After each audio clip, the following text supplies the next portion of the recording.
What are you hoping or expecting to come out of this investigation? Because a lot of people say the crime scenes run well and truly cold.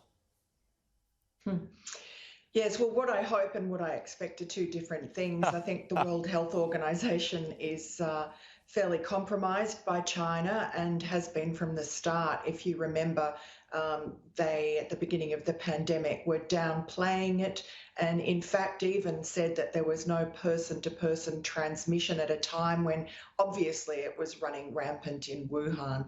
So they are deeply embedded with the Chinese Communist Party, and it's very difficult to see that anything truthful will come out of this. But you live in hope, and there are 13 investigators who have just come out of quarantine today, as you showed. Unfortunately, I don't know too much about Dominic Dwyer from New South Wales Health, and I assume that he will be in the tradition of Australian scientists and put the science first and really try to find out what the source of the outbreak was. But so far, everything I've seen about what he's said is he's never said a word about the Wuhan Institute of Virology, which is obviously the most plausible place for this virus, which was already adapted to infect human hosts when it emerged. And we know that Wuhan Institute was working on bat coronaviruses, a new one that it found in a mine 1,000 kilometres away where 3 miners were killed, died of a COVID-like illness after inhaling huge amounts of bat feces dust.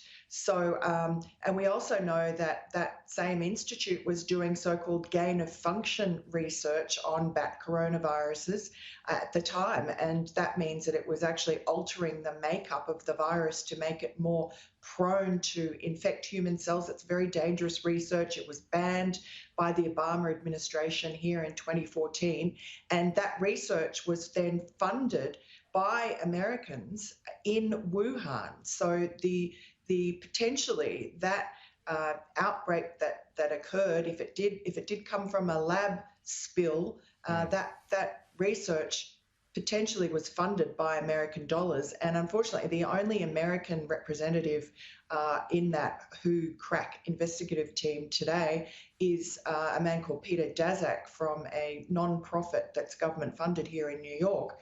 And he was a partner with the Wuhan Institute of Virology and the famous Chinese bat woman Xi Zhengli, and he co-authored some of the papers on bat coronaviruses. So, you know, a lot of scientists here are very disappointed that he was chosen by the WHO to be part of that team. They say he has a conflict of interest. And what guarantees are the investigators going to get when they're, say, talking to staff members at hospitals who may well fear some kind of backlash from the regime if they even speak or even if they give any hint of honest or truthful answers? Because we remember what happened to people who spoke out in the early stages of the pandemic.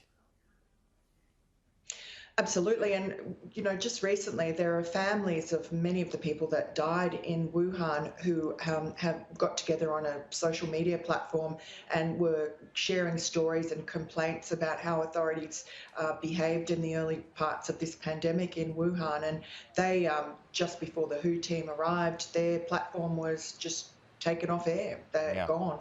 And, you know, they're being told not to speak to the investigators. And, you know, frankly, if the investigators, they've said they're going to go to the seafood market, which was originally fingered as the source, and then shown not to be, and even the Chinese authorities say that it was unfairly fingered as the source. If they're talking about going there, which is pointless, why don't they go a kilometre away to the Wuhan Institute of Virology? There's absolutely no point they're going to Wuhan if they're not going to go to that lab. And unfortunately, the lab's database of coronaviruses, bat coronaviruses, was taken down a few months ago. And we also know from open source data that that database was interfered with and altered in late December of 2019 after the outbreak was discovered. Yeah, OK. Miranda, we've just got a minute left, but I do want to ask you about the New York governor, who's in a bit of a pickle at the moment for hiding the true extent, the true numbers of those people who were infected with COVID in nursing homes? Yeah, the Attorney General's just brought out a report showing that, in fact, the deaths in nursing homes in New York were undercounted by a factor of 2. So we have now something like 8,000 were reported to have died. It was really closer to 17,000, which is almost half New York's death rate. And that's Governor Cuomo in the sights for this, because he issued this very callous memo, this order to nursing homes in March, in the middle of the very height of the pandemic, forcing them to take back in COVID-infected patients, even though they didn't have the PPE and they didn't have the ability to isolate them from other patients. And the virus just went like wildfire through there. And at the same time, he had these federal hospitals that, this hospital ship and another huge instant hospital that was set up by the Trump administration that were lying empty. So for political purposes, he shoveled those poor people into the nursing homes, and the deaths were catastrophic. And he tried to blame everyone but himself. But today we see, after the cover-up that they tried, they've been exposed. Okay. Miranda, we'll have to leave it there. Good to chat, as always. Talk to you soon. Thanks, Peter.